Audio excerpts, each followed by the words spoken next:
യേശുവിന്റെ മേൽ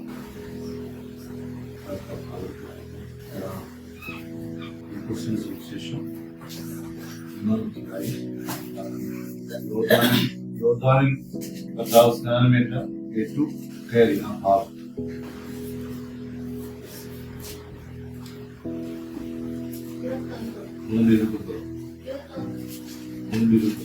ജനമെല്ലാം സ്നാനമേറ്റി യേശു സ്നാനമേറ്റി പ്രാർത്ഥിക്കുമ്പോൾ സ്വർഗം തുറന്നു. പരിശുദ്ധാത്മാവ് ദേവരൂപത്തിൽ പ്രാവുന്ന പോലെ അവന്റെ മേൽ ഇറങ്ങി വന്നു. നീ എന്റെ പ്രിയപുത്രൻ. പ്രാർത്ഥിക്കുമ്പോൾ സ്വർഗം തുറന്നു. പരിശുദ്ധാത്മാവ് ദേഹരൂപത്തിൽ പ്രാവുന്ന പോലെ അവന്റെ മേൽ ഇറങ്ങി വന്നു. നീ എന്റെ പ്രിയപുത്രൻ, നിന്നിൽ ഞാൻ പ്രസാദിച്ചിരിക്കുന്നു. നിങ്ങളോടൊരു കാര്യം ശ്രദ്ധിച്ചോ? സ്വർഗത്തിൽ പിതാവിന്റെ ശബ്ദം, സ്വർഗത്തിൽ നിന്ന് ദേഹരൂപത്തിൽ പരിശുദ്ധാത്മാവ് ഇറങ്ങി വന്നു. ഭൂമിയിൽ നിന്ന് മനുഷ്യപുത്രന്റെ മേൽ അത് ആവസിച്ചു. അവന്റെ മേൽ ഇറങ്ങി വന്നു. ദേഹരൂപത്തിൽ അവന്റെ മേൽ ഇറങ്ങി വന്നു. ആഴം മനസ്സിലായോ? മൂവരും ഒന്ന് തന്നെ, എങ്കിലും മൂന്ന് ഘട്ടങ്ങളായി വെളിപ്പെടുകയാണ്. ഒന്ന്, സ്വർഗം പുത്രനെ കുറിച്ച് സാക്ഷ്യം പറഞ്ഞു. രണ്ട്, മനുഷ്യപുത്രന്റെ മേൽ സ്വർഗം തുറന്നു. മേൽ സ്വർഗം തുറന്നു. ഹോളി സ്പിരിറ്റ് ദേഹരൂപത്തിൽ അതിന്റെ ഇമ്പോർട്ടൻസ് ആവുന്നത് ആ ഒരു വിശുദ്ധിയെ മാത്രമാണ് അവിടെ കാണിക്കുന്നത്. ദേഹരൂപത്തിൽ പുത്രന്റെ മേൽ ഇറങ്ങി വന്നു. ഇതേ അവസ്ഥയാണ് പ്രാർത്ഥിക്കുന്നവന്റെ മേൽ സ്വർഗം തുറന്നു. ആമേൻ. സ്വർഗത്തിൽ വസിക്കുന്ന ദൈവത്തിന്റെ ശബ്ദം, പിതാവിന്റെ ശബ്ദം പുത്രൻ കേൾക്കണം. സഭ പിതാവിന്റെ ശബ്ദം കേൾക്കണം. എന്ന് വെച്ചാൽ സഭയുടെ നാഥൻ ആര് തന്നെയാണ്? ദൈവമാകുന്നത്. അപ്പൊ പുത്രൻ സഭയോട് സംസാരിക്കുന്ന ആരുടെ ശബ്ദമാണ്? പിതാവിന്റെ ശബ്ദമാണ്. അപ്പൊ നമ്മൾ പ്രാർത്ഥിക്കുമ്പോൾ ഒരു കാഴ്ച ഇതാണ്, നമ്മുടെ മേൽ മറ്റു പലതും ആവസിക്കുന്നു. മറ്റു പലതും കയറി എന്ത് ചെയ്യുക? കയറി അവകാശം പറയുക. നമ്മൾ ചോറ് നല്ല ഫുഡാണ്, നമ്മൾ നീറ്റായിട്ട് ചോറോടൊക്കെ ഉണ്ടാക്കി വെച്ചു. ചോറാണ് കളറ് എല്ലാം അടിക്കില്ല, എല്ലാം കഴുകിക്കളഞ്ഞ് വെച്ചു. പക്ഷെ അത് തുറന്നു വെച്ചാൽ അതിന്റെ മേൽ എന്ത് വരും? അതിന് ആവശ്യക്കാരുണ്ട് എന്നതുപോലെ തുറന്നു. ഈ അതാ കർത്താവ്, നിന്റെ തലമുടി നാരിഴ പോലും നിന്റെ തലമുടി നാരിഴ പോലും എണ്ണപ്പെട്ടിരിക്കുന്നു. അതിന് പോലും ഇത്ര ഇമ്പോർട്ടൻസ്. ഇതിൽ നിന്ന് ഒന്ന് നിലത്ത് വീഴണമെങ്കിൽ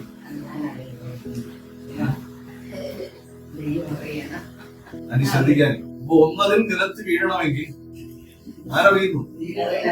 ദൈവത്തിന്റെ സന്നിധിയിൽ ഈ നമ്മള് ചുമ്മാ പിടിച്ചു കളയുന്ന സ്ത്രീകൾ, സഹോദരിമാരെ ഈ തലേന്ന് പൊഴിയുന്ന മുടി കൂട്ടി വെച്ചിരുന്നിട്ട് ഇടയ്ക്കിടയ്ക്ക് എടുത്ത് നോക്കി സങ്കടപ്പെടുന്നതാണ്. ഇതാകണ്ട പൊഴിഞ്ഞു വരണം, ഇതാകണ്ട പൊഴിഞ്ഞു വരണം. പക്ഷെ എണ്ണാൻ പറ്റും? കർത്താവ് പറയുന്നു അതുപോലും എണ്ണപ്പെട്ടിരിക്കുന്നു എന്ന് പറയുമ്പോൾ അതുപോലും താഴെ വീഴാത്തൊരു പ്രൊട്ടക്ഷൻ. അതറിയോ? പുരുഷന്മാരെ ശ്രദ്ധിക്കാറില്ല, വെള്ളം പോയാലും കുഴപ്പമില്ല, കഷ്ണം ചെയ്യാനും കുഴപ്പമില്ല പറയുന്നു. എന്നാൽ പറയുന്നു മുടി നിലത്ത് വീഴണമെങ്കിൽ, അത് എണ്ണപ്പെട്ടിട്ടുണ്ടെങ്കിൽ, ആ മുടി കിളർത്ത എന്റെ തലയും ആ മുടിയിരുന്ന എന്റെ ശരീരത്തെ കുറിച്ച് എന്റെ ദൈവത്തിന് എത്രമേൽ ശ്രദ്ധിക്കുന്നു എന്ന്. ഹല്ലേലൂയ. പിതാവ് പുത്രനെ കുറിച്ച് സാക്ഷ്യം പറഞ്ഞ എപ്പോഴെന്നറിയോ? പ്രാർത്ഥിച്ചത്, പരിശുദ്ധാത്മാവ് ആവസിച്ചത്, പരിശുദ്ധാത്മാവ് ഇറങ്ങി വന്നത്. നമ്മുടെ മേൽ സ്വർഗം തുറന്ന് ഹോളി സ്പിരിറ്റ് പരിശുദ്ധാത്മാവ് നമ്മുടെ മേൽ വന്നപ്പോൾ സ്വർഗത്തിൽ നിന്നൊരു ശബ്ദം ഉണ്ടായ ആ ശബ്ദം ഇതാണ്. ഇങ്ങോട്ട് തെറ്റിരിക്കെ സ്വർഗത്തിൽ നിന്നൊരു ശബ്ദം ഉണ്ടായി. ആ ശബ്ദം ഇതാണ്, ഇപ്പോൾ ഇവൻ എന്റെ താമസിക്കുന്നു. ഇപ്പോൾ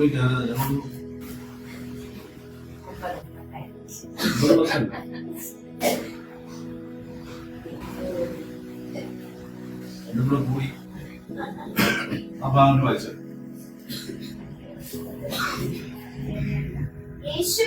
യേശു സ്നാനമേറ്റ് പ്രാർത്ഥിക്കുമ്പോൾ സ്നാനമേറ്റു പ്രാർത്ഥിക്കുന്നു. സ്നാനമേറ്റു പ്രാർത്ഥിക്കുന്നു. സ്വർഗം തുറന്നു. ആ. പരിശുദ്ധാത്മാവ് ദേഹത്തിൽ ഇവിടെ സ്വർഗം തുറന്നു. പ്രാർത്ഥനയുടെ മുമ്പിൽ സ്വർഗം തുറന്നു. സ്നാനം എന്നുള്ളത് ചെറിയ കാര്യമായിട്ട് ആരെന്ത് ചെയ്തു വിചാരിക്കുന്നത്? സ്നാനപ്പെട്ടപ്പോൾ ഒരു അംഗീകാരം സ്വർഗത്തിൽ നിന്ന് പുറപ്പെട്ടു. അതാണ് ദൈവത്തിന്റെ കൽപ്പനകളെ വിശ്വസിക്കുകയും അനുസരിക്കുകയും ചെയ്യുന്നവന്റെ മേൽ സ്വർഗം ഒരു അടയാളം. ഇതിനെക്കുറിച്ചാണ് നമ്മൾ ലേഖനത്തിൽ വായിക്കുന്നത്. ദൈവത്തിന്റെ സ്നേഹം നിങ്ങളുടെ മേൽ പകരപ്പെട്ട പരിശുദ്ധാത്മാവിൽ മുദ്രയിട്ടിരിക്കുന്നത്. ആമേൻ. ഹല്ലേലൂയ. ഈ ദർശനത്തെ ഞാൻ വെക്കുന്നു. ഈ ദർശനത്തിൽ നിന്നൊരു കാര്യം തിരിച്ചറിഞ്ഞുകൊള്ളുക. എന്റെ മേൽ ആവസിക്കേണ്ടത് ലോകത്തിന്റെ ഫലങ്ങൾ അല്ല. ലോകത്തിന്റെ ഫലങ്ങൾ അല്ല. ചിലതിനെ അനുവദിക്കുന്നു എന്നൊരു കുറ്റം പറയാനുണ്ട്. ഞാൻ ആര് ചൂടണമെന്നുള്ളതാണ്. ചിലതിനെ അനുവദിക്കുന്നു എന്നൊരു കുറ്റം നിന്നെ കുറിച്ച് പറയാനുണ്ട്. അപ്പുറം ഹല്ലേലൂയ. ഭയങ്കര നമുക്ക് മുടങ്ങുമ്പോൾ പ്രകാശ പറഞ്ഞു പോകും, ദൂതന്മാർ ചെറുകടിച്ചു പോകുന്നു, ചക്രം ഒരേ ശബ്ദം നമ്മൾ കേൾക്കും. ഒരു കാര്യം ശ്രദ്ധിച്ചോ, ആത്മാവിന്റെ ശബ്ദം പഴയ നിയമത്തിൽ പുറത്തു. പഴയ നിയമത്തിൽ ഇതെല്ലാം പുറത്താണ് പറയപ്പെട്ടത്. പുതിയ നിയമത്തിൽ അകത്തുവാണ്. പഴയ നിയമത്തിൽ കോടാലി ഒക്കെ പൊങ്ങി വന്നു. എലീശ അത്ഭുതങ്ങൾ നീതിപ്രവൃത്തികളൊക്കെ ചെയ്തു. ഏലിയാവ് ചെയ്തു. മോശ ചെയ്തു. പുതിയ നിയമത്തിൽ പുറത്തെ പ്രകടനങ്ങളിലല്ല അതേ ആത്മാവ് അവന്റെ അകത്ത് താമസിക്കുകയാണ്. അകത്തെ മനുഷ്യനെ രൂപാന്തരപ്പെടുത്തുന്ന പരിശുദ്ധാത്മാവിന് കീഴടങ്ങിയേ മതിയാകും. പരമായിട്ടൊന്നും പരിശുദ്ധാത്മാവ് നമ്മളെ അടിച്ചേൽപ്പിക്കുന്നു. ജോഷോ ഇവിടെ തിരിച്ചിരിക്കേ, നിലയിരിക്കേ. ഈ പോയിന്റ് ശ്രദ്ധിച്ചോണം. നമ്മള് കർത്താവിന്റെ വരവരെയും പരിശുദ്ധാത്മാവ് ആവശ്യിക്കുന്നത് വരെയും ദേഹരൂപത്തിൽ അവന്റെ മേൽ എന്ത് ചെയ്തു? ഇറങ്ങി വന്നു. ഇത് 4-ാം അധ്യായത്തിൽ വായിക്കുന്നവന് ആത്മാവ് നിറഞ്ഞവനായി. ഈ മനുഷ്യൻ ആത്മാവ് നിറഞ്ഞവനായി. ഇതേ ഒരു നിറവിനെ കുറിച്ച് പഴയ നിയമത്തിലൊരിടത്തൊന്നും കാണാൻ പറ്റില്ല. അവിടെ നിയോഗം, ആ നിയോഗത്തിന്റെ പ്രവൃത്തി അവരുടെ കൈകളിൽ കൂടി, അവരെ ഏൽപ്പിച്ച വഴിയിൽ കൂടി ഒക്കെ നടന്നു. ശ്രദ്ധിക്കുന്നുണ്ടോ? അവരെ ഏൽപ്പിച്ച നിയോഗങ്ങളിൽ കൂടി നിയോഗത്തിന്റെ ആത്മാവായി അവരുടെ മേൽ വന്നു. അതാണ് മോശയെ കുറിച്ച് പറഞ്ഞത്. ആ മോശയുടെ മേൽ ഇരുന്ന നിയോഗത്തിന്റെ ആത്മാവിനെ അതിൽ നിന്ന് എടുത്ത് എത്ര പേർ കൊടുത്തു? 70 പേരുടെ മേൽ പകർന്നു. 70 പേരുടെ മേൽ പകർന്നു. അപ്പൊ 70 പേരുടെ മേൽ പകർന്നു എന്ന് വെച്ചാൽ ഇതേ നിയോഗത്തിന്റെ മൂവ്മെന്റ് ആയിരിക്കും അവരിൽ എന്ത് ചെയ്യുന്നത്? ചലിക്കുന്നത്. എന്നാ പുതിയ നിയമത്തിൽ തികച്ചും വ്യത്യാസമാണ്. പരിശുദ്ധാത്മാവ് ഒരുത്തന്റെ മേൽ വന്നിട്ട് അത് വ്യക്തിപരമാണ്. അവൻ തന്നെ അതിനെ എന്ത് ചെയ്തോളണം? അവനവന്റെ വിശ്വാസ ജീവിതത്തെ അവൻ എന്ത് ചെയ്തോളണം? അവൻ ദൈവവുമായിട്ടുള്ള ബന്ധത്തെ എങ്ങനെ പുതുക്കണം? നാൾതോറും അവൻ പുതുക്കുകയും കർത്താവുമായി നാൾതോറും സംസാരിക്കുകയും, എന്നുവെച്ചാൽ ക്രോസ് ഇന്റിമസിയാണ് പുതിയ കവനൻ, പുതിയ ഉടമ്പടി കിടക്കുന്നത്. ക്ലോസ് ഇന്റിമസിയാണ്. ഞാൻ ഒരു കാര്യം പറയാം. ദൈവത്തിന്റെ ആത്മാവ് നമ്മുടെ അകത്ത് സംസാരിക്കുന്ന ശബ്ദം നമ്മൾ കേൾക്കുന്നുണ്ടോ? ഒരു എക്സാമ്പിൾ പറയാം. ദൈവത്തിന്റെ ആത്മാവ് സംസാരിച്ചത്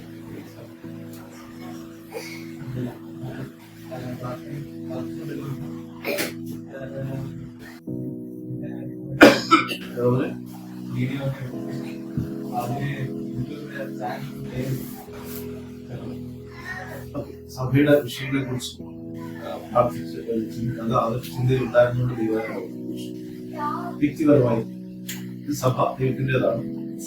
നിയോഗത്തിന്റെ ആത്മ വ്യക്തിപരമായി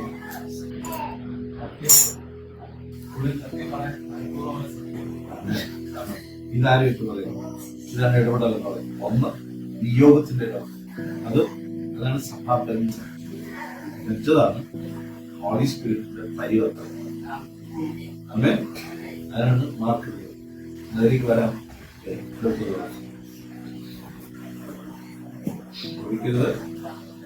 കോപിക്കുന്നത് വിഹിതമാണ്. അത് ഹോളി സ്പിരിറ്റിന്റെ ഇടപെടലാണ്. ഒരു പ്രബോധനം കേട്ടിട്ട് നീ കോപിക്കുന്നത് വിഹിതമോ? കോപം വേണ്ട. കോപം കർത്താവിന് ഇഷ്ടമല്ല. നീ കോപിക്കണ്ട. കോപിക്കുന്നത് വിഹിത.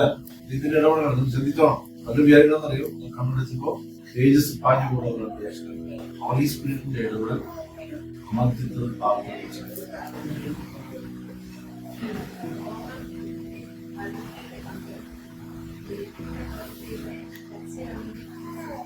മനസ്സിലായി? ദൈവത്തിന്റെ വെളിച്ചത്തിന്റെ ആയുധവർക്കം ധരിച്ചു.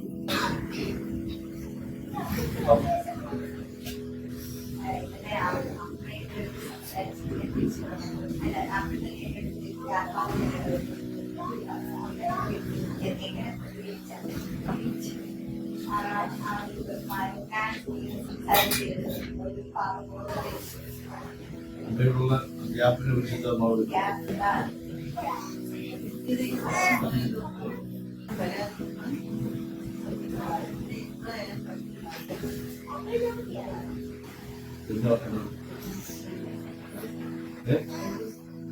എത്ര അധ്യായം വായിച്ചു? 2 വാക്യം. 2 വാക്യത്തിൽ തൊട്ടൊരു വാക്യം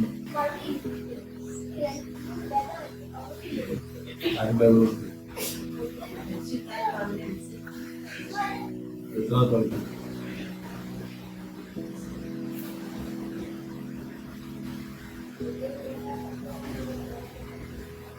ഇങ്ങനെയൊക്കെ ചോദിക്കും. കഴിവില്ലാത്തതോ വിദ്യാഭ്യാസം പറഞ്ഞൊന്നും അവിടെ നടക്കില്ല. കഴിവില്ലാത്തോ വന്നു, സ്വന്തം തുറന്നു, പ്രാർത്ഥന കേട്ടു, സ്നാനപ്പെട്ടു, ബുദ്ധിയും ജ്ഞാനവും എല്ലാം ചെയ്തു.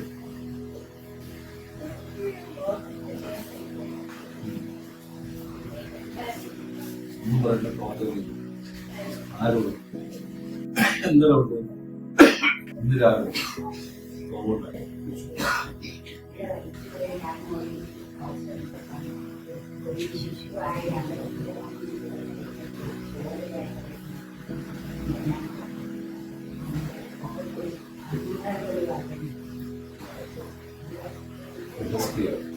അവർക്ക് താഴ്ത്തുന്നു വളർന്നപ്പോ വളർന്നപ്പോ തോന്നിയവരെ നടത്താൻ ഇസ്രായേലിനെ കുറിച്ച് എന്നാ പറയുന്നു. ഇസ്രായേലാണ് കേട്ടോ. വളർന്നോറും വളരരുത്, വളയരുത്. പ്രാർത്ഥിച്ചു ഇവന്നിടത്തില്ല. ഈ വേഷമെടുക്കുക എങ്കിൽ ആ പരിശുദ്ധാത്മാവ് ഉണ്ടെന്ന് വിശ്വസിക്കും. എങ്കിൽ ആ പരിശുദ്ധാത്മാവ് നിങ്ങളുടെ ഉണ്ടായിരിക്കും. തിരിച്ചറിയുന്നില്ല അല്ലെങ്കിൽ അതിന് വില കൊടുക്കുന്നില്ല, അത് ഡേഞ്ചറാണ്. സഭയിൽ ശ്രദ്ധയോടെ പ്രാർത്ഥിക്കുക, സഭയ്ക്ക് വേണ്ടി പ്രാർത്ഥിക്കാനിട. അത് കഴിഞ്ഞ് ദശപ്രവചനം 44-45 വായിച്ച് ധ്യാനിക്കുന്നത് പ്രാർത്ഥിച്ചിട്ടുണ്ട്. ഞാൻ വായിച്ചിട്ടാണ് ഓരോ ദിവസവും ഞാൻ കളയാത്ത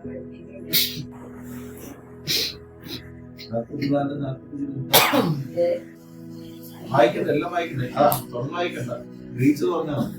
ശാരിയുടെ ബുദ്ധിയും നേരം മുഖത്ത്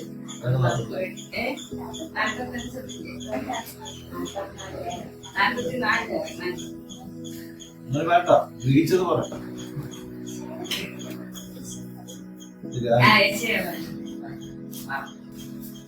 അത് രണ്ടും ഇവിടെ വായിച്ചിട്ടാണ്.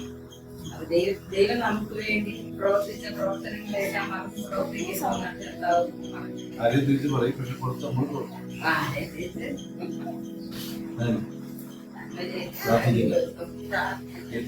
ഉണ്ടായില്ല.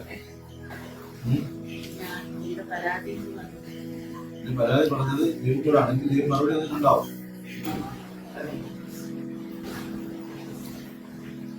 മറുപടി അങ്ങനെ ഉണ്ടാവും ദൈവം. പക്ഷെ അത് സെൻസ് ചെയ്യാതെ പോകുന്നതാണ്. ഓക്കെ,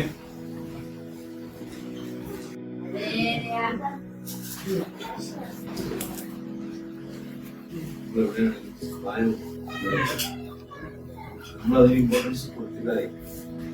നമ്മുടെ ചുറ്റോട്ടം നിൽക്കുന്ന ഒലഞ്ഞു നിൽക്കുന്ന കാര്യങ്ങളിലായിരിക്കും നിങ്ങൾ വേണമെങ്കിൽ വിശ്വസിക്കാം.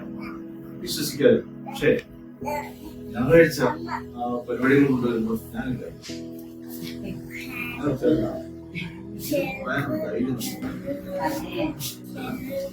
എന്റെ ഏറ്റവും ക്ലോസ് ബന്ധങ്ങള് ഞായറാഴ്ച കൊണ്ട് ഞാൻ ആദ്യത്തെ വരുമ്പോൾ ഇങ്ങനെ പറയുന്നൊന്നും നമ്മൾ വിചാരിക്കുന്നത് വേണ്ട. അന്ന് പറഞ്ഞാൽ മതി. എന്നാണ് നമ്മൾ വിളിക്കുകയും നമ്മൾ പറയണമെന്ന് അവർക്ക് താല്പര്യപ്പെടുന്നുണ്ടെങ്കിൽ അതനുസരിച്ച് സമയം ക്രമീകരിച്ചോ. പക്ഷെ ഞാൻ പറഞ്ഞ ചെറിയ ചെറിയ കാര്യങ്ങൾക്ക് യൂസ് ഉത്സവം കൂടാൻ അല്ലെങ്കിൽ നൂല് കെട്ടാൻ പോകാൻ ചരട് കെട്ടാൻ പോകാനും സഭായോഗം വളരെ നിങ്ങൾ ശ്രദ്ധിച്ചോളണം. സഭായോഗത്തിന് പകരം വേറെ ഒരിടത്തില്ല. അങ്ങനെയാണ് നമ്മളെങ്ങനെ നടത്തുന്നു. എനിക്ക് അല്ലാതെ നമുക്ക് സഭായോഗത്തിന്റെ 2 മണിക്കൂറിലെ 1.5 മണിക്കൂർ സൗഖ്യ ശുശ്രൂഷ എന്നല്ല ഇവിടെ ചെയ്യുന്നത്. എന്നാൽ മറ്റ് ഫാസ്റ്റിംഗ് പ്രേയേഴ്സുകളും ഇങ്ങനെയുള്ള കാര്യങ്ങൾ ഇത് പറഞ്ഞത് നമ്മളുടെ ഒരു എരിവ്, ദൈവനാമത്തിലുള്ള ഒരു എരിവുണ്ട്. അതിൽ ഭയങ്കരതയാണ് ശ്രദ്ധിക്കുന്നത്.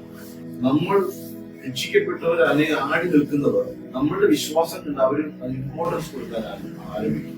പക്ഷെ നമ്മൾ അലഞ്ഞു പോയാൽ നമ്മളിങ്ങനെ ഉഴലുന്ന ഒരു അവസ്ഥയിലോട്ട് വന്നു കഴിഞ്ഞാൽ വിശാൽ ഭയങ്കരമായിട്ട് മനസ്സിലായി. ഗ്രാജുവലി നമ്മളെന്ത് ചെയ്യും? ഞാൻ തന്നെ സഹായത്തിൽ 11:30 വരെ ഞാൻ പുറത്തെ കാര്യങ്ങളൊക്കെ നോക്കിക്കൊണ്ട് എരിവുള്ളവർക്കെല്ലാം എന്നോട് പോകാൻ തോന്നും. സ്വാഭാവികമായിട്ടും ഒരു ഇറിറ്റേഷൻ ഉണ്ടാവും. എരിവില്ലാത്തവർക്ക് കുഴപ്പമില്ലെന്നൊരു ചിന്ത വരും. അവരടുത്ത ദിവസം വരുന്നത് 12 വരും ചടങ്ങിന് വരും. അപ്പൊ നമ്മളൊരു 5-6 മിനിറ്റ് നിൽക്കുന്ന സമയത്ത് ഒരു പ്രോഗ്രാം ഫിക്സ് ചെയ്യാറുണ്ട്. ഞായറാഴ്ച രാവിലെ 10 മണിക്ക് ഇവിടെ പ്രാർത്ഥനയും എന്റെ ആരാധന മുടക്കിട്ട് വരാൻ പറ്റില്ല എന്ന് പറയുന്നത് ഈ വിശുദ്ധന്മാരുടെ കൂട്ടായ്മയാണ് സഭ. രക്ഷിക്കപ്പെട്ടവർ സഭയോട് ചേർന്നു അവർ ഒരുമിച്ച് തങ്ങളുടെ കർത്താവ് എടുക്കുന്നുണ്ട്. ഞാനൊരു മനുഷ്യനോട് സംസാരിക്കുന്നതായിട്ട് നിങ്ങൾ കണ്ട് കുറച്ച് കാണരുത്. സഭയോടാണ് ദൈവം എന്ത് ചെയ്യുന്നത്? വലിയ കാര്യങ്ങൾ സംസാരിക്കും.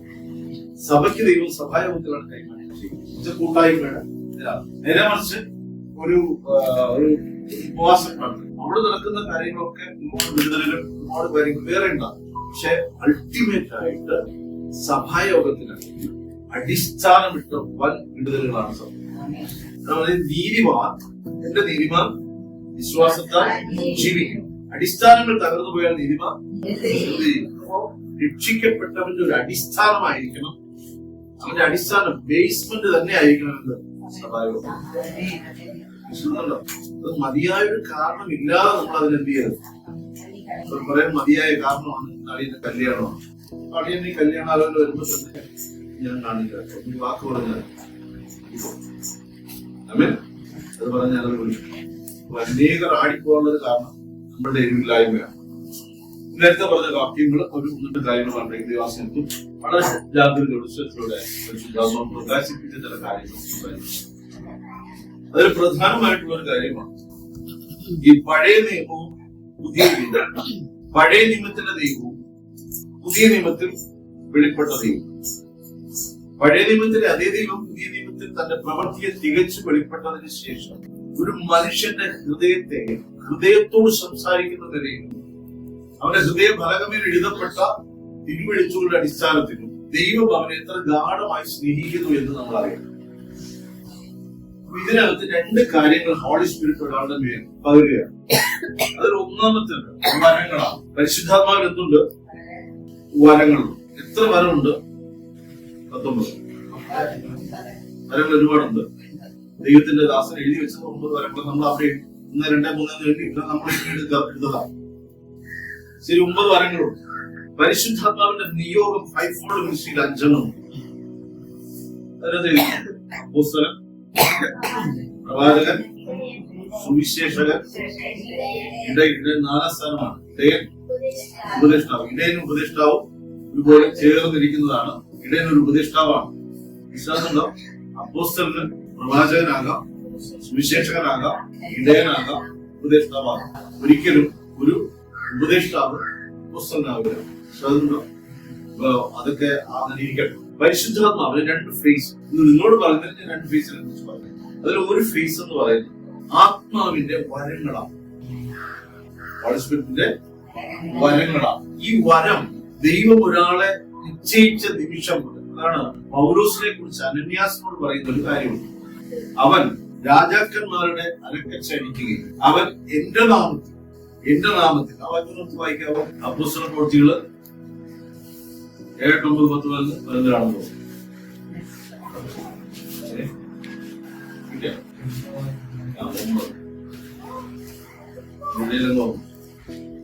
വായിച്ചത് അവൻ എന്റെ നാമം സകല ജാതികൾക്കും സകല ജാതികൾക്കും രാജാക്കന്മാർക്കും ഇസ്രായേൽ മക്കൾക്കും ഇസ്രായേൽ മക്കൾക്കും ഇവിടെ പറയുന്നുണ്ടോ, അവൻ എന്റെ നാമത്തിൽ സകല ജാതികൾക്കും രാജാക്കന്മാർക്കും ഇസ്രായേൽ മക്കൾക്ക് മുൻപിൽ വഹിപ്പാൻ ഞാൻ തിരഞ്ഞെടുത്തിരിക്കുന്ന ഒരു പാത്രമാണ്. വഹിപ്പാൻ, എന്നെ വഹിപ്പാൻ ഞാൻ തിരഞ്ഞെടുത്തിരിക്കുന്ന ഒരു പാത്രം. മാനപാത്രം കേട്ടിട്ട്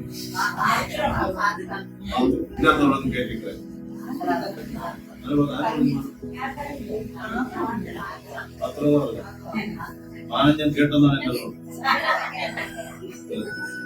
പറഞ്ഞതിനെ കുറിച്ചാണ് നിങ്ങളെ നോക്കിക്കൊണ്ടിട്ടുണ്ട്. ഞാനില്ല നമ്മൾ മാനപാത്രം എടുക്കലെന്ന് പറയുന്നുണ്ട്. പാത്രം എന്റെ നാമത്തിന് വേണ്ടി ആ ബാക്കി ഒന്നും പറയാം. അതിനകത്ത് ദൈവത്തിന്റെ ശബ്ദം നമ്മൾ ശ്രദ്ധിച്ചോ.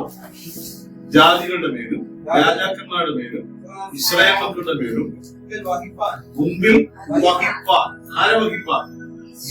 എന്റെ നാമത്തെ വഹിപ്പാൻ.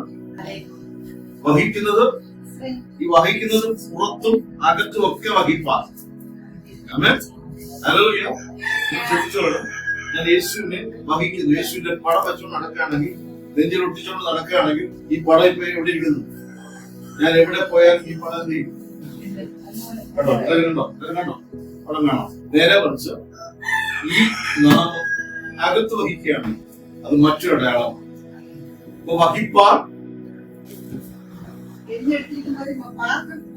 വഹിപ്പാൻ ദൈവം പറയാണ്, ഞാൻ തിരഞ്ഞെടുത്തിരിക്കുന്ന ഒരു പാത്രം ആകും. ഇതാണ് ഹോളി സ്പിരിറ്റിന്റെ ഒരു ഫേസ് എന്ന് പറയുന്നത്. ഇതിനകത്തുള്ള ഈ നാമത്തെ വഹിപ്പാൻ എടുത്തവന്റെ മേൽ ദൈവം വെച്ച അടയാളങ്ങളാണ് ആത്മാവിന്റെ വരങ്ങൾ. പരിശുദ്ധാത്മാവിന്റെ വരങ്ങൾ എന്ന് പറയുന്നത് ഈ നാമം ആരുടെ മേൽ ദൈവം നിയോഗിച്ചുവോ, ഇത് വഹിപ്പാൻ ഒരാളെ തിരഞ്ഞെടുത്തുവോ, ദൈവശബ്ദം കേൾപ്പിക്കാൻ ഒരാളെ തിരഞ്ഞെടുത്തുവോ, അവന്റെ മേൽ ദൈവം വെളിപ്പെടുത്തുന്ന ഹോളി സ്പിരിറ്റിന്റെ വരങ്ങളുണ്ട്. അതെ, അതുകൊണ്ടാണ് നടന്നു പോയപ്പോ ഒരുത്തി പിന്നെ ഡെയിലി പറയുന്നുണ്ട്, കൃഷി ചെന്ന് നോക്കി ഭൂതത്തെ ശാസിച്ചു, ഭൂതം വിട്ടു, രോഗികൾ സൗഖ്യമാണ്, നിഴത്തട്ടി രോഗികൾ സൗഖ്യമാണ്. അപ്പൊ വരം എപ്പോഴും നിയോഗവുമായി ചേർന്ന് കിടക്കും. മനസ്സിലാകുന്നുണ്ടോ? വരം പൊതുപ്രയോജനത്തിനായി ഉപയോഗിക്കപ്പെടുന്നു. ഇത് ക്ലിയറായി? അതിന് ഉദാഹരണം പറയാം. 9 കൃപാവരങ്ങളൊന്നും റോഡിൽ പറയാൻ പറ്റുമോ? ജ്ഞാനം, പരിജ്ഞാനം, പരിജ്ഞാനത്തിന്റെ വചനം, വിശ്വാസം, രോഗശാന്തി, ധീരപ്രവൃത്തി, പലവിധ പ്രവചനം, ആത്മാക്കളുടെ വിഭജനം, പലവിധ ഭാഷകളുടെ വ്യാഖ്യാനം. ഇപ്പൊ ഞാന് 24 hours പിന്നെ ചോറ് കഴിക്കുന്നുണ്ട്. പക്ഷെ മഹാ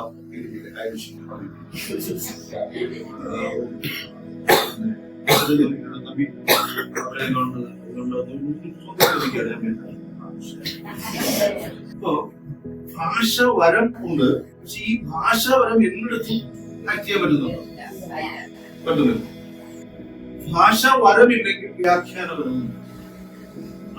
വരത്തിന്റെ പ്രത്യേകത പറയാം. വീര്യം പ്രവർത്തിച്ചു മരിച്ച ആളെ ഉയർത്തി.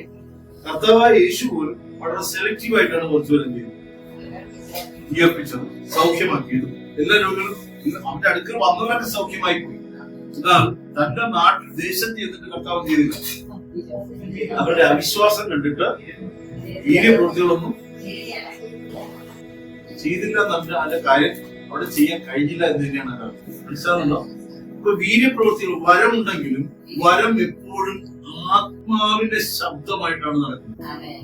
ഞാൻ എത്ര പ്രാർത്ഥിച്ചാലും, എന്റെ പേര് പ്രാർത്ഥന വരം, ഈ വരമുണ്ടെങ്കിലും ഞാൻ എത്ര പ്രാർത്ഥിച്ചാലും ഈ പിന്നെ ആ വ്യക്തി സൗഖ്യമാകണമെന്ന് സ്വർഗം നിശ്ചയിച്ചാലേ അത് സംഭവിക്കും. അതെന്താ മനസ്സിലായി? അതിന്റെ ഫുൾ കൺട്രോൾ പരിശുദ്ധാത്മാവാണ്. നമുക്ക് അവിടെ വലിയ റോൾ ഇല്ലെന്ന് ആദ്യം വിശ്വസിക്കും. അതുകൊണ്ട് നീ കണ്ണും കൂട്ടിയെന്ന് പ്രാർത്ഥിക്കും.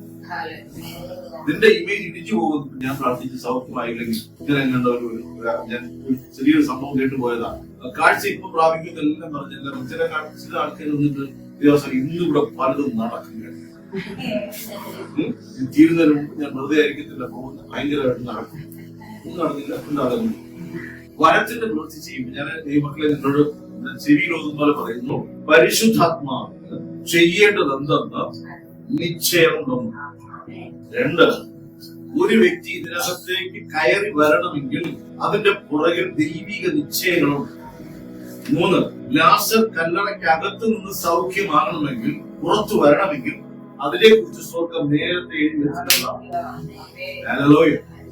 അതുകൊണ്ട് കർത്താവ് പറയുന്നു, അവൻ എനിക്കുള്ളതിൽ നിന്ന് എടുത്ത് നിങ്ങൾക്ക് അറിയിച്ചു തരും. ഈ ഹോളി സ്പിരിറ്റ് ഞാൻ നേരത്തെ ചോദിച്ചില്ലേ, ആത്മാവിന്റെ ശബ്ദം നിങ്ങൾ കേട്ടോ എന്ന് ചോദിച്ചപ്പോൾ നിങ്ങൾ പറഞ്ഞോളാം. നിങ്ങളോട് നമ്മൾ ഫ്ലോ ചെയ്യുക, വളരുക. ചെയ്യില്ല, എനിക്ക് നല്ലെന്ന് നമ്മൾ ഗ്രോത്തിലാണ്. കാരണം ഒരു പ്രതികൂലം വരുമ്പോഴൊക്കെ നിങ്ങൾ വചനം വാളെടുത്ത് നിൽക്കുന്നുണ്ട്. അനുസരിച്ചില്ലെങ്കിൽ അനുസരിക്കാൻ മാത്രമാണ് നമുക്ക് പാകതയില്ലാത്തത്. അപ്പോ ഈ ആത്മാവിന്റെ വരങ്ങളിൽ നമ്മൾ വീര്യപ്രവൃത്തികളെ കുറിച്ച് നോക്കുമ്പോ എല്ലാ മേഖലയിലും ശിഷ്യന്മാരെ എല്ലായിടത്തും വീര്യപ്രവൃത്തികൾ കാണിച്ചില്ല, പക്ഷെ കാണിച്ചു. ഇത് വരമാണ്. ഒരു മുടന്തനെ സൗഖ്യമാക്കാൻ എനിക്ക് കഴിയും. ഇവിടെ 2 മുടന്തൽ വന്നാൽ പേര് പോകുന്നത് എങ്ങനെയായിരിക്കും? യേശു സൗഖ്യമാക്കുന്നല്ല, അവിടെ ഒരു പാസ്റ്റർ ഉണ്ട്. ആ പാസ്റ്റർ അത്ഭുത വീര്യ പരമന്ത്രനാണ്. നമ്മളാണ് പേര്. മനസ്സിലാകുന്ന ഇവിടെ ഇരിക്കുന്ന ഇപ്പൊ ഈ ഒരു കൊച്ചു കുഞ്ഞ് ഇവിടെ പ്രാർത്ഥിച്ചാലും ഇവളുടെ കത്തി കൂടി ആ കാര്യം മൂവ് ചെയ്യണമെന്ന് പരിശുദ്ധാത്മാവ് നിശ്ചയിച്ചാൽ എന്ത് ചെയ്യും? അത് അങ്ങനെ സംഭവിക്കും. അതുകൊണ്ട് നമ്മൾ പ്രാർത്ഥിക്കാനോ വീര്യപ്രവൃത്തിയോട് ചെയ്യാനോ മനുഷ്യ വീട്ടിൽ പോയിട്ട് നമുക്ക് പ്രാർത്ഥിച്ചൂടെ? പേടി കാരണം നമ്മൾ പ്രാർത്ഥിക്കാനോ? എന്താ പേടിയെന്നറിയാലോ? എന്താ നമ്മുടെ പേടിയെന്ന്? എന്താ പേടിയെന്താ? പേടിയെന്താ?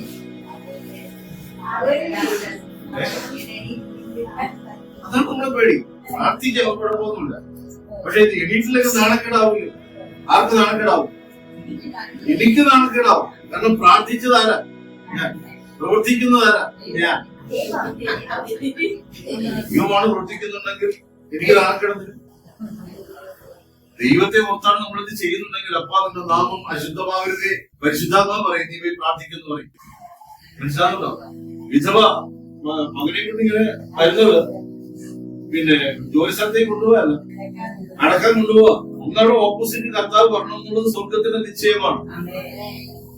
ഞാൻ ഭയങ്കര വീര്യപ്രവൃത്തി ചെയ്യുന്ന ഒരാളാണെന്നിരിക്കും. എനിക്ക് സമയം ഉണ്ടാവുമോ? ഇരിക്കാൻ സമയം കിട്ടും? എത്ര മെഡിക്കൽ കോളേജ്, എത്ര ഹോസ്പിറ്റൽസ് കിടക്കും, എത്ര മോർച്ചറികൾ കിടക്കും. കടലിൽ ലാസറിനെ വേർതിരിപ്പിക്കുന്ന പോലെ ചെയ്തു.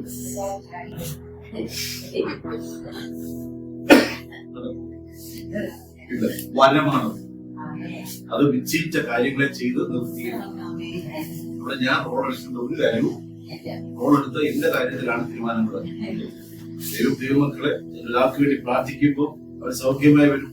ഞാൻ ചില സാക്ഷ്യങ്ങളുണ്ട്, അന്ന് പ്രാർത്ഥിച്ചിട്ടുണ്ട്. ഓക്കെ അല്ലല്ലേ? ഉള്ളോളം പേര് ചെയ്താൽ തന്നെ ഉള്ളോളം പേര് വയ്ക്കുന്നതാണ്. നമ്മള് ചിലർ പറയുന്നത് ശക്തി പുറപ്പെട്ടത് ഞാനാണ്. പിരിപ്പിരിക്ക് കയറി വന്നു. നിനക്ക് വിശ്വാസമില്ലാത്തത് കൊണ്ട് അത് എന്റെ പേര് തന്നെ എല്ലാവരും.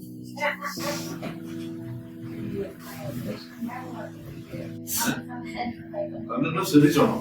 ഇത് അല്പം മുമ്പ് ദൈവത്തിന് അറിയിക്കുക. അവിടെ ഒന്നും നമ്മുടെ വേഷം കെട്ടൊന്നും വേണ്ട. വ്യാപരിച്ചതിന് ദൈവമാണ് ആ വ്യാപരിപ്പിച്ചതെങ്കിൽ അവിടെ ഒരു അത്ഭുതം നടക്കുന്നത് നമ്മളങ്ങനെ വിശ്വസിക്കണം.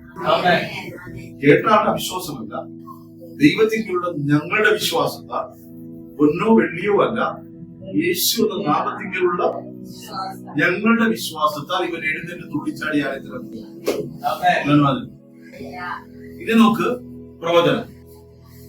ചുമ്മാ ഇരിക്കുന്ന കുട്ടികളെ വെച്ച് ഞാനൊരു മനസ്സിലാവുന്നില്ല. ആരോട് എന്ത് പ്രവചിക്കണമെന്ന് ആ വരം ആക്ട് ചെയ്യുന്ന സമയത്ത് അറിയാം. ചിലയിടങ്ങളിൽ പോകുമ്പോൾ പ്രവചനാത്മാവ് ശക്തിയോടെ ഇവിടെ കാണാം. എന്നിൽ പ്രവചനാത്മാവ് ഞാൻ ആഗ്രഹിക്കാറുണ്ട്. കർത്താവേ, സാധാരണ രീതിയിലുള്ള ഒരു പ്രവചന ശുശ്രൂഷ നടക്കണം. ഇതൊക്കെ ആഗ്രഹിച്ചിട്ട് പോകണമെങ്കിൽ ചിലപ്പോൾ ഒരു കോലത്തുള്ളിയുടെ തുള്ളി പ്രവചനം പോലെ ഒക്കെയാണ് നമ്മളിതിനെ കീഴടങ്ങിക്കോ വരുത്തി പ്രവചിക്കുക. ദൈവം തന്ന ദർശനത്തെ അതുപോലെ പറയാനുള്ള കഴിയുക. പ്രാക്ടീസ് ചെയ്യണം. അപ്പൊ എല്ലാ ഇടങ്ങളിലും പ്രവചനം ആവശ്യമുണ്ടോ? എല്ലാ ഇടങ്ങളിലും പ്രവചനം ആവശ്യമുണ്ടോ? മരിച്ചു കിടക്കുന്ന ബോഡി കിടക്കുന്നത് യേശുവിന്റെ നാമത്തിൽ 12ാമത്തെ ദിവസം പോകുന്നു പറയേണ്ട ആവശ്യമുണ്ടോ? പ്രവചനം എവിടെയാണെന്ന് ആരാധിച്ചിരിക്കുന്നു? പ്രവചനാത്മാവായ പരിശുദ്ധ. ഹല്ലേലൂയ. ഇനി വിശ്വാസം ഇതൊരു വരമായിട്ടാക്കി.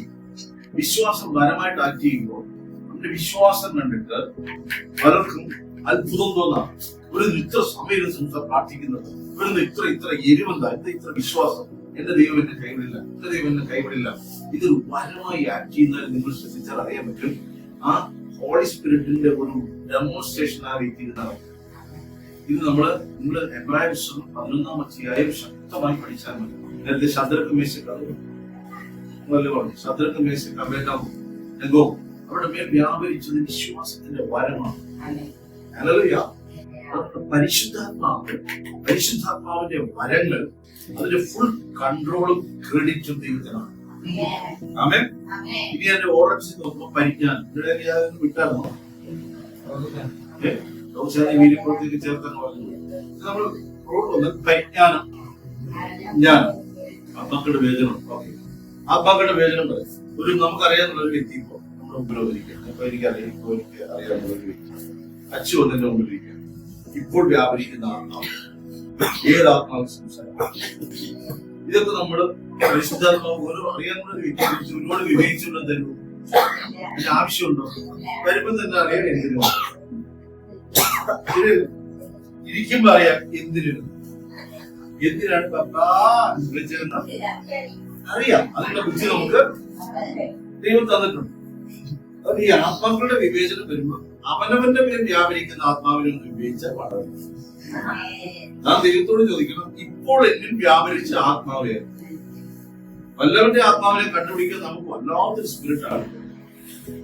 മനസ്സിലാകുന്നുണ്ടോ?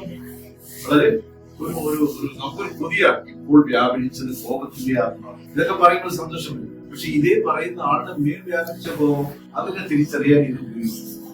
പരിശുദ്ധാത്മാവിനോട് മുദ്രയിട്ട് ചോദിക്കുന്നു, അപ്പാ എന്റെ മേൽ ഏതെങ്കിലും ദുരാത്മാവിനെ വ്യാപിക്കുമോ? അവന്റെ മേല് ഭൂതം ഇപ്പോൾ കാളിയാക്കി നോക്കുള്ള ഭയങ്കരമായിട്ട് പറഞ്ഞു. കാളി കുറഞ്ഞത് വിളിക്കൊണ്ടിരിക്കും, ഞാനത് അഭിജ്ഞു ദൈവദാസനെ.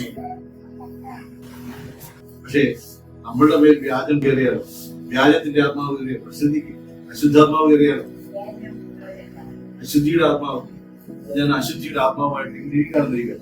നിങ്ങൾക്ക് ആർക്കും അശുദ്ധി വ്യാപരിക്കും. മനസ്സിലാവോ? എനിക്കും അശുദ്ധിയുടെ ആത്മാവിനും ഇതിനെ എന്താണ് അനുവദിച്ചു കൊടുത്തത് എന്നെ കുറിച്ച് ആർക്ക് നന്നായിട്ട് അറിയാം.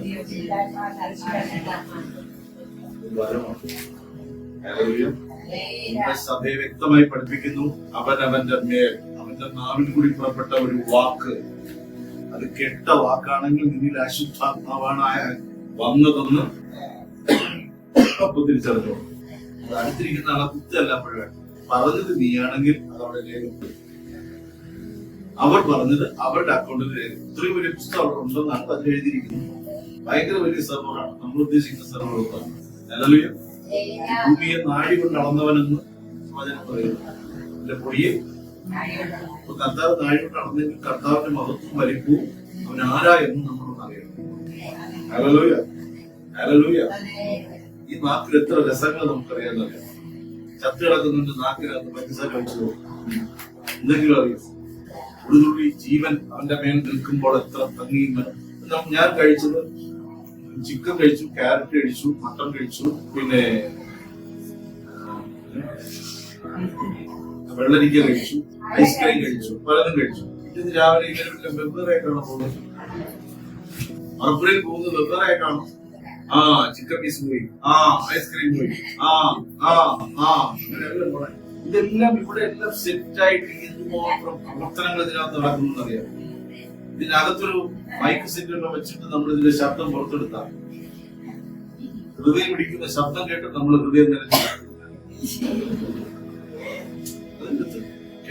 പറയുക. ഇത് ഇതിനകത്ത് നടക്കുന്ന ചില ഗ്യാസ് ഒക്കെ കയറി പറയാൻ അതോ ഭാഗത്തൂടെ പോകുന്ന ഗ്യാസ് പുറത്തൂടെ പോകുന്ന ഗ്യാസിനെ കുറിച്ചാണ്. ഇതിനകത്ത് വ്യാപരി ഗ്യാസ് ഇല്ലാന്ന് വെച്ചോ അത് പോയി മുക്കാന്നേ ഉള്ളൂ, ഒന്നും പോകത്തില്ല. ദഹനം നടക്കണമെങ്കിൽ അകത്തുനിന്ന് വേണം. ഈ ഗ്യാസ് കുറ്റി, പിന്നെ രസക്കുറ്റികള്, എന്തെല്ലാം സാധനങ്ങൾ ഇതിനകത്ത് വെച്ചിരിക്കുന്നത്. ഇത്ര മനോഹരമായി സെറ്റ് ചെയ്ത് ഈ ആവടിക്കകത്ത് ഇതൊക്കെ സെറ്റ് ചെയ്ത് വെക്കാൻ കഴിയുന്ന ഒരു ദൈവം, ഒരു മഹോന്നതനായ ഒരു ദൈവം ഉണ്ട്. നമ്മളെങ്കിലും കുറഞ്ഞ പക്ഷം വിശ്വസിക്കണം. നിരീശ്വരവാദി വിശ്വസിക്കുന്ന പോട്ടെ, മതഭ്രാന്തൻ വിശ്വസിക്കണം, ആത്മാവിൽ ആശ്രയിക്കുന്ന വിശ്വസിക്കുന്ന.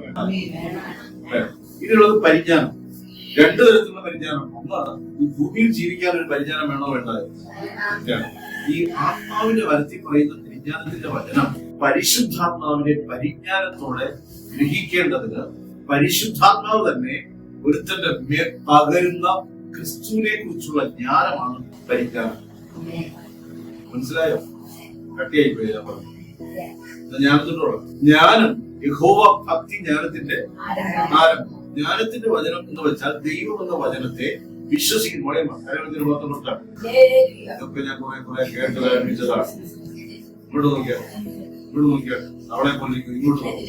അതെ, ജ്ഞാനം യഹോവ ഭക്തിയെങ്കിൽ വെളിപ്പെട്ട യഹോവയെ വെളിപ്പെടുത്തുന്നതാണ് പരിജ്ഞാനം. അവൻ പരിശുദ്ധാത്മാവ് നമ്മിൽ ഇല്ലായെങ്കിൽ പരിശുദ്ധാത്മാവിന് കീഴടങ്ങാത്തൊരു വ്യക്തിക്ക് ജ്ഞാനവും പരിജ്ഞാനവും വെളിപ്പെടുന്നു. പിന്നെ നമ്മൾ ശ്രദ്ധിച്ചിട്ടുണ്ടോ? നിങ്ങൾ എല്ലാവരും ഞാൻ ശ്രദ്ധിക്കാൻ പറയാണ്, പാപം ചെയ്തിട്ട് പ്രാർത്ഥിക്കാൻ പറ്റുന്നുണ്ടോ?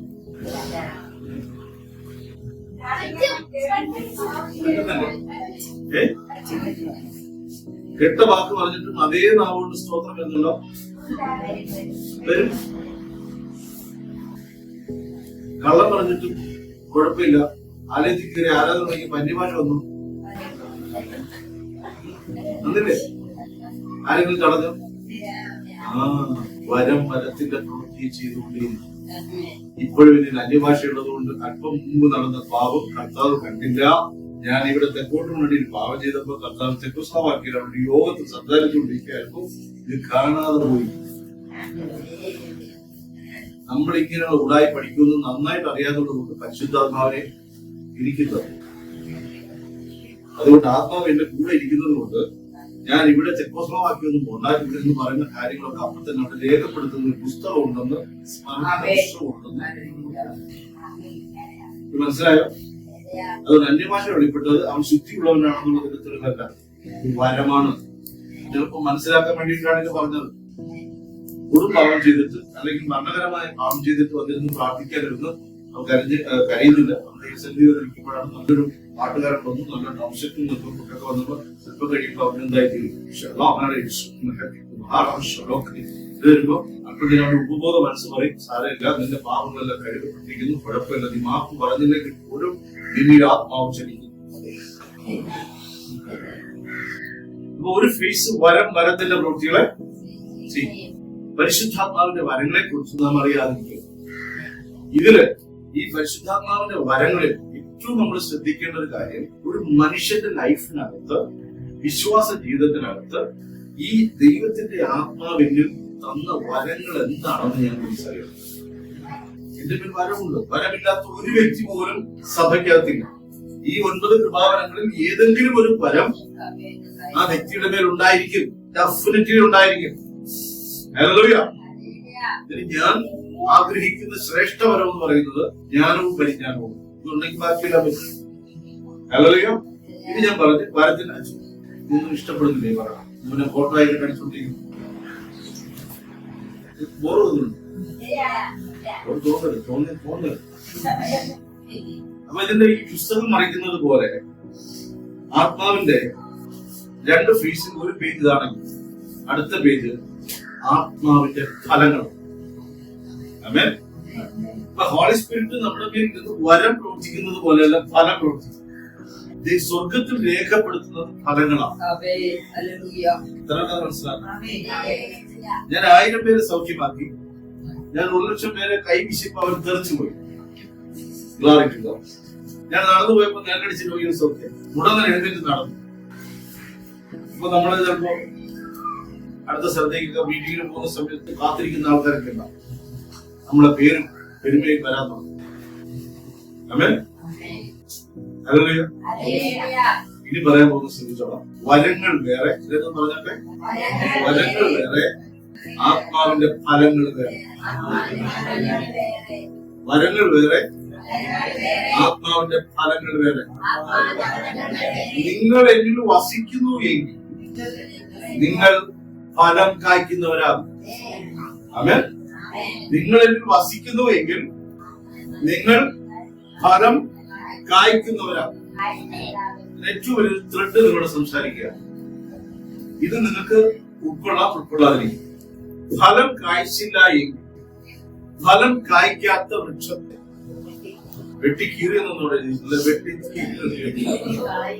വെട്ടിക്കീറി ചവിട്ടി തീറ്റി അരച്ച് വെട്ടിയത്. ഫലം കായ്ക്കാത്ത വൃക്ഷത്തെ വെട്ടിത്തീടും. ശരിയല്ലേ? നമ്മൾ നല്ലൊരു പുതിയോടെ ഒരു ഫലവൃക്ഷം കൊണ്ടുവച്ചു, ഫലം കായ്ക്കുന്നില്ല. ആ കുറച്ച് ദിവസം കഴിഞ്ഞാൽ ആരെയും വെട്ടിക്കളാ, വേസ്റ്റ്. അയ്യോ, നല്ല ഭംഗിയിലല്ലേ നിൽക്കുന്നത്, വേസ്റ്റ്. ശരി തെറ്റും. നല്ല ഫലം കായ്ക്കുന്നതാണെങ്കിൽ നമ്മൾ വിടുവോ? ഉപേക്ഷിച്ച് കളയും. ഇതേ നിയമം സ്വർഗത്തിന് ബാധകമാണ്. നോക്കുക, ആത്മാവിന്റെ ഫലം സഭ പുറപ്പെടുവിച്ച മതിയാണ്. ദൈവം നോക്കുന്നത് കർത്താവിന് പ്രവർത്തിക്കാൻ. ശ്രദ്ധിച്ചോണം, ഹോളി സ്പിരിറ്റിന്റെ ഇടപെടല ഞാൻ പറയണേ. വരം നിങ്ങൾ മാറ്റിവെക്കുക, ഫലങ്ങൾ നിങ്ങൾ സെലക്ട് ചെയ്യും. എന്നിൽ വെളിപ്പെടുന്ന ആത്മാവിന്റെ ഫലമേ. ഒരു വെള്ള പേപ്പറും പേനയും തന്നു, നിങ്ങൾക്ക് അതിനെക്കുറിച്ച് ഒരു പാരഗ്രാഫ് എഴുതി തരാൻ പറഞ്ഞാൽ ഹൃദയശുദ്ധിയോടെ നിങ്ങൾ എഴുതിയാൽ അതിന്റെ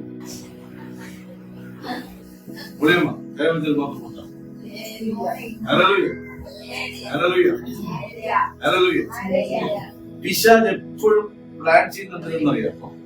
ഒരു വരം പ്രവർത്തിക്കരുത് എന്നല്ല. അപ്പൊ 10 പേരെ സൗഖ്യമാക്കുന്നതിനൊന്നും ഈ ഭൂതശാന്തി ശിശുക്കാര് കാണിച്ചുകൊടുക്കുന്ന അഭിപ്രായങ്ങൾ ഭൂതത്തെ രീതിയില്ല. കോമതി, ഏത് കോമതി? 12ാമത്തെ വയസ്സിൽ കിണറ്റിൽ വീട് ചത്ത കോമതി. ഒരു അല്പനും ഉള്ളനുമായിരിക്കുന്ന ഒരു സാധാരണ മനുഷ്യൻ അതോടുകൂടി ഈ അന്ധവിശ്വാസത്തിലാണ്. സാധാരണ നന്നായിട്ട് അറിയാം, ഇതിനകത്ത് 2 എണ്ണേ കൊള്ളാവുന്നതുള്ളൂ, ബാക്കിയെല്ലാം ആടി പറയുന്നിരിക്കുന്നതാണ്. ഇത് കേൾപ്പിക്കാൻ ശുശ്രൂഷക്കാരാണ്.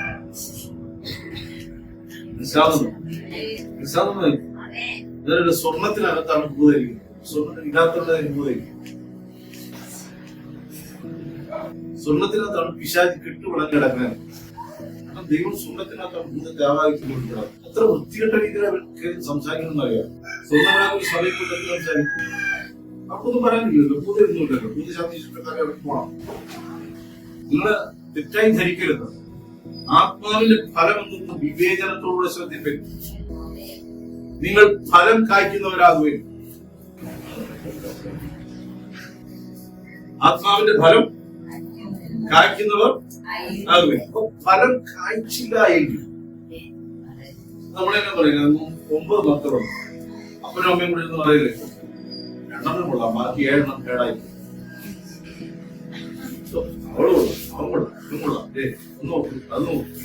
അപ്പനമ്മമാര് പോലും ഫലം നോക്കുന്നുണ്ടായിരുന്നു.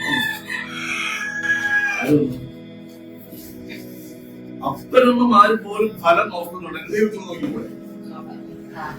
എന്റെ സഹോദരങ്ങളെ, നിങ്ങളുടെ ഹൃദയത്തിനകത്ത് കീറ് കുറിച്ച് അകത്ത് നടന്ന ഈ വിഷയം, അകത്തൊരു കുഴിയെടുത്ത് നടന്നത്. ആത്മാവിന്റെ ഫലം നമ്മിൽ വെളിപ്പെട്ട് ദൈവം നോക്കുന്നത്, ഞാൻ നിന്റെ ജീവിതത്തിൽ വന്നിട്ട്, ഞാൻ നിന്നെ രക്ഷിച്ചിട്ട്, എന്റെ ജീവനെ തന്നിട്ട്, എന്റെ രക്തം കൊണ്ട് നിന്നെ കഴുകി ശുദ്ധീകരിച്ചു, നിനക്ക് വേണ്ട പ്രവൃത്തിയെല്ലാം ഞാൻ എന്ത് ചെയ്ത് കഴിഞ്ഞു, തന്നു കഴിഞ്ഞു, ഓൾറെഡി ഡൺ. എന്നിട്ട് നിന്നിൽ വരങ്ങളല്ല ഫലങ്ങൾ വെളിപ്പെട്ടോ? ആത്മാവിന്റെ ഫലങ്ങൾ വെളിപ്പെട്ടോ? പിശാച് എപ്പോഴും ഫോക്കസ് ചെയ്യുന്നത് നീ ഫലം കായ്ക്കരുത്. പൂവിട്ടു, പൂവിൽ നിന്ന് അതിങ്ങനെ കായായി വരുന്ന സമയത്ത് തന്നെ വന്നു വിഷം ഇട്ടിട്ട് വയ്ക്കുക. ഇത്രക്ക് മനസ്സിലാവുന്ന പറയുന്നത് മനസ്സിലാവുന്നുണ്ടോ? നമ്മൾ കണ്ടിട്ടുണ്ടോ ഒരു കാലത്ത് ഭയങ്കര തെങ്ങ് നന്നായിട്ട് കാഴ്ച സമയത്ത് മണ്ടരി എന്ന് പറഞ്ഞൊരു സംഭവം മക്കളെ നിങ്ങൾക്ക് അപ്പൊ പറഞ്ഞതാണ്. മണ്ടരി എന്ന് പറഞ്ഞൊരു സംഭവം കുമ്പരീച്ച വണ്ടേ ഉണ്ട്. മണ്ടലെന്ന് പറഞ്ഞാൽ ഈ ഒരു കർഷകന്റെ മുഖാണ് തൊട്ടോ ഇതൊന്നും അറിയാതെ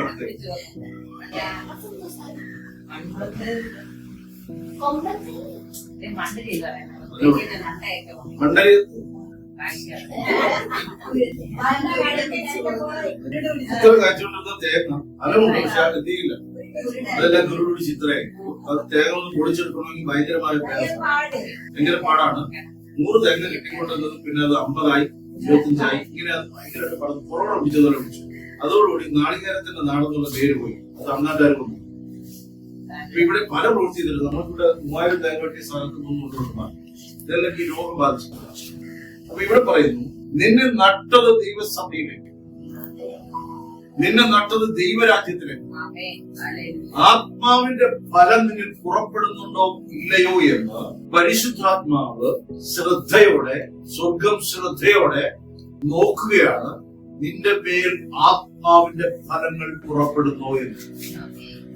ഫലത്തെ കുറിച്ച് നിങ്ങൾ ആരും വ്യാകുലപ്പെടുന്നു. ഒരെണ്ണം പറയുകയാണ്, ഞങ്ങൾ ഭൂതങ്ങളെ പുറത്താക്കി, രോഗികളെ സൗഖ്യമാക്കി, തെരുക്കുകളിൽ നിന്ന് 1-ാം തരം പ്രസംഗം നടത്തി. കർത്താവ് ചോദിച്ചു, നീക്കിയാല് നിങ്ങളെ ഞാൻ ഒരു നാളും അധർമ്മം പ്രവർത്തിക്കുന്നവരെ നിങ്ങളെ വിട്ട് പോകും.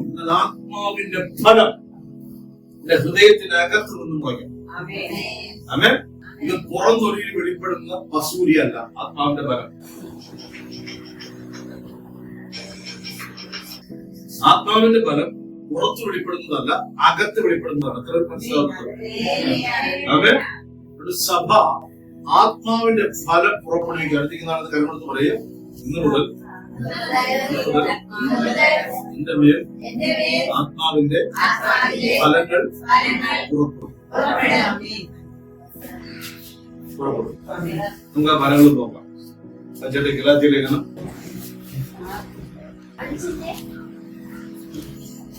5 വായിക്കാം. 5ന്റെ ബാക്കി ഞാൻ പറയാം. 22 ആത്മാവിന്റെ ഫലമോ സ്നേഹം, സന്തോഷം, സമാധാനം, ദീർഘക്ഷമ, ദയ.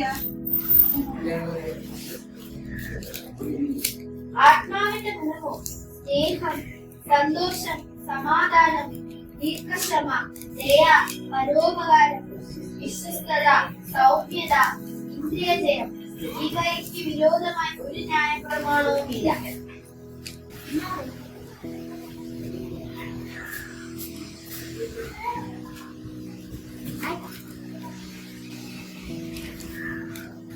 അപ്പോ പരിശുദ്ധാത്മാവിന് കീഴടങ്ങുന്നവന്റെ മേൽ അത് ശക്തിയോടെ വിളിക്കും. നിയോഗം ഒരുത്തരെ ഏൽപ്പിച്ചു, യൂദായെ നിയോഗം ഏൽപ്പിച്ചു. പക്ഷെ യൂദാ നീതില്ല, അപ്പോസ്തലികത്വം വിട്ടുകളാണ്. എന്നാൽ ഫലങ്ങൾ അങ്ങനെയല്ല. ഒരു വേഗത്തിൽ പറഞ്ഞിട്ട് കൈമാറുക. ആത്മാവിന്റെ ഫലങ്ങൾ സഭ പുറപ്പെടുവിക്കണം. നമ്മുടെ പേഴ്സണൽ ലൈഫില് ഈ ഫലങ്ങൾ പുറപ്പെടും. നമ്മുടെ ഏകാന്തതകളിൽ ഈ ഫലങ്ങൾ പുറപ്പെടുന്നു. നമ്മുടെ യാത്രകളിൽ, വിശുദ്ധ ജീവിതത്തിൽ, വിശ്വാസ ജീവിതത്തിൽ ഈ ഫലങ്ങൾ പുറപ്പെടും. ആമേൻ. അതിൽ 1-ാമത്തെ ഫലമായിട്ട് ഗലാത്യ ലേഖനത്തിൽ എഴുതിയിരിക്കുന്നത് വായിച്ചോട്ടെ. സ്നേഹം വെളിപ്പെടണം. ഫലം കായ്ച്ചില്ല എങ്കിൽ ദൈവം അതിനെ നീക്കിക്കളയുമെന്ന് വളരെ വ്യക്തമായിട്ട് ഇരിക്കും. ഞാൻ ശക്തിയേറിയ പ്രസംഗകനായതുകൊണ്ട് അത് ഫലമല്ല.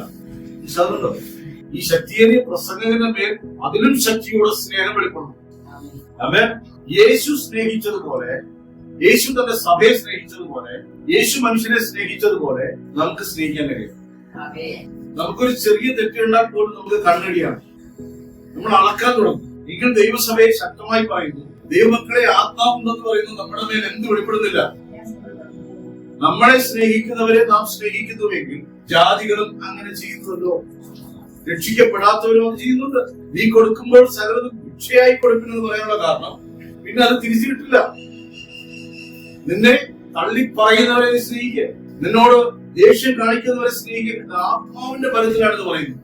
ഒരുത്തിന്റെ മേൽ നിനക്ക് മാറ്റം ഉണ്ടായി എന്നുള്ളതിന്റെ തെളിവ് ശത്രുവിനെയും സ്നേഹിക്കുവാൻ പഠിപ്പിച്ച കർത്താവാണ് എന്റെ നാഥൻ എന്ന് ഞാൻ അംഗീകരിക്കുന്നതിന് തെളിവാണ്. ഹല്ലേലൂയ. ഹോളി സ്പിരിറ്റിന്റെ ഏറ്റവും ശക്തിയേറിയ ഒരു ഫലമാണ് സ്നേഹം. നമുക്ക് സ്നേഹിക്കാൻ അറിയാം. പ്രണയിക്കുന്നവരെ കണ്ടിട്ടുണ്ടോ? ജീവനെ കൊടുത്തേക്ക് പ്രണയിക്കും. യേശു ചങ്കാണെന്ന് പറഞ്ഞു. ഏതൊരു പാർട്ടിയിൽ നിന്ന് കിട്ടിയതെന്ന് ചങ്കാണെന്നൊക്കെ പറയും. ഇതെല്ലാം പറയുമ്പോൾ യേശു എനിക്ക് ചെയ്ത പ്രവൃത്തികളെ ഞാൻ ആത്മാവിലല്ലാതെ എനിക്ക് അറിയാൻ പറ്റത്തില്ല. 2000 കൊല്ലങ്ങൾക്ക് മുമ്പ് കാൽവരി ക്രൂശിൽ നടന്ന അതേ പ്രവൃത്തി എന്റെ ജീവനെ വീണ്ടെടുത്തതാണെന്നും എന്റെ പാപത്തിൽ നിന്നും മരണത്തിൽ നിന്നും ശാപത്തിൽ നിന്നും ഒക്കെ എന്നെ വീണ്ടെടുത്തു, ഇരുട്ടിന്റെ അധികാരത്തിൽ നിന്നൊക്കെ വീണ്ടെടുത്തു എന്ന് ഞാൻ പറയണമെങ്കിൽ നിശ്ചയമായിട്ട് ഇതിൽ പരിശുദ്ധാത്മാവ് വ്യാപരിച്ചിരിക്കണം. ഹോളി സ്പിരിറ്റ് എന്റെ മേൽ ഉണ്ട് എങ്കിൽ അതിന്റെ പുറകിൽ ദൈവം തന്റെ സ്നേഹത്തെ എന്റെ മേൽ മുദ്രയിട്ടിരിക്കുന്ന പരിശുദ്ധാത്മാവിലാണ് വെളിപ്പെടേണ്ടത്. അതുകൊണ്ടാണ് ആത്മാവിൽ സ്നേഹിക്കുന്നത്.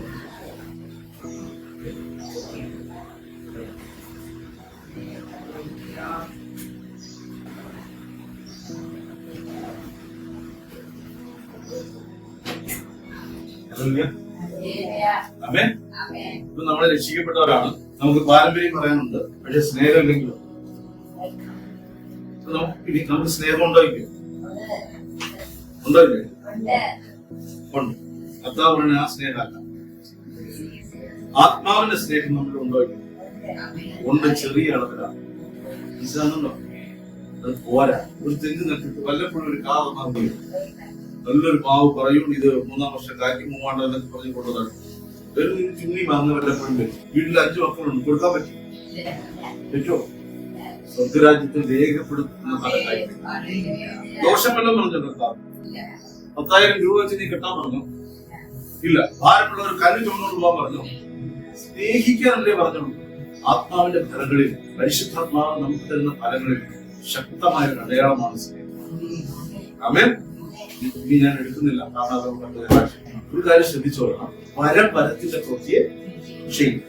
അതുകൊണ്ടാണ് കള്ളൻ, തെറ്റിപ്പോകുന്നവരും വീണുപോയവരും അന്യഭാഷ പറഞ്ഞു.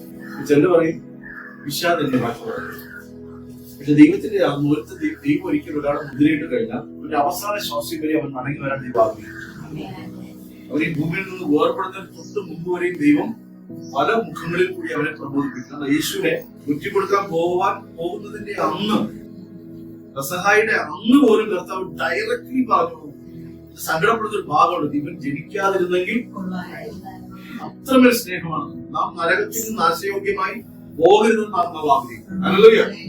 പക്ഷേ നാം ഫലം കായ്ക്കാത്ത വൃക്ഷമാകരുത്. ഒരു സഭയുടെ വിശ്വാസ ജീവിതത്തിന്റെ ഏറ്റവും ശക്തിയുള്ള അടയാളമായി, സൈനായിട്ട് നമ്മൾ വെളിപ്പെടേണ്ടതാണ് ഫലങ്ങൾ. അതെ, ഈ ഫലങ്ങൾ നമ്മുടെ വിശ്വാസ ജീവിതത്തിൽ ശക്തിയോടെ വ്യാപരിക്കും. സഭയ്ക്കകത്ത് ശക്തിയോടെ വ്യാപരിക്കണം. സഭയ്ക്കകത്ത് ഭിന്നത ഉണ്ടാകരുത്. സ്നേഹം കൂടുമ്പോഴാണ് ഫലം കായ്ക്കുന്ന സഭയാകും. ഹല്ലേലൂയ. ഒരു ഉദാഹരണമാണ് കൊരിന്ത്യ സഭ. സകലത്തിൽ തികവുള്ള സഭയായിരുന്നു. എന്തിനെന്നറിയും തികവുണ്ടായിരുന്നത്? വരങ്ങളിൽ ശക്തിയേറിയ വരം അവിടെ ഉണ്ടായിരുന്നു, വരപ്രവൃത്തി ഉണ്ടായിരുന്നു. പക്ഷെ ആത്മാവിന്റെ ഫലങ്ങൾ കുറഞ്ഞുകൊണ്ട് സഭ ഭിന്നതയിലൊക്കെ ഇഷ്ടത്തെ പ്രവൃത്തി എന്താണെന്ന് നമുക്ക് ഞായറാഴ്ച നോക്കാം.